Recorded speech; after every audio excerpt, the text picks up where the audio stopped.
Ang ating pong word for the week is understanding.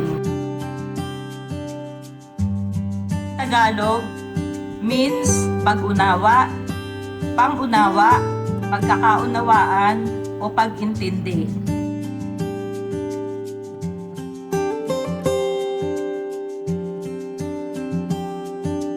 Ang pag-unawa ay higit pa sa simpleng pag-intindi ng salita o pangyayari. Ito ay kakayahang umunawa sa pinagdaraanan ng kapwa, makinig ng may malasakit at tumanggap ng magkakaibang opinyon ng may respeto.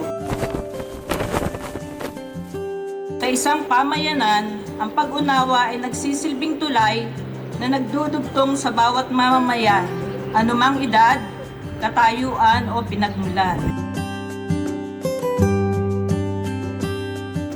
Ang pag-unawa ay nakikita sa malinaw na pagpapaliwanag, tapat na pakikipag-usap at pagtungon sa pangangailangan ng mamamayan.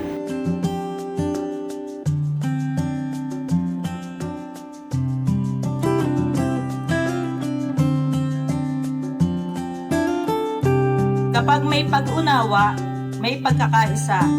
Kapag may pagkakaisa, patuloy ang pag-unlad.